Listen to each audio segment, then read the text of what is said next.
Otra galvenā lieta ir ievērojiet izsējas normu. Tātad uz šīs te pakas ir rakstīts, ka izsējas norma pavasarī zālienam ir 1 līdz 2 kg uz 100 kvadrātmetriem. Man parasti tas ir radījis šaubas, bažas, vai es daru pareizi, vai nav par daudz, vai nav par maz. Tāpēc šeit es jums parādīšu, kā viegli un ērti to izmērīt.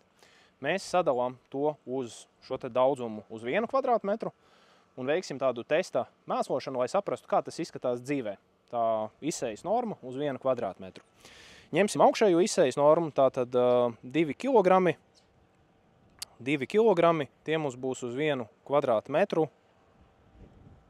20 grami. Mīļā sieviņa, es tevi ļoti mīlu, taču lūdzu piedod par virtuves svariem. Mums šoreiz viņus vajadzēs. Darbojamies. Saplīs. Labi.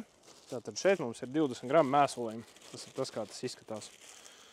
Šāda te būtu izsējas norma, būtībā tāda viena maza saujiņa, kas mums ir nepieciešams kvadrātmetra. Un aiziesim mazu eksperimentu, uztaisīsim, tūlītām samēslosim vienu zālienu daļu, lai redzētu, kāda ir mēslojuma ietekme.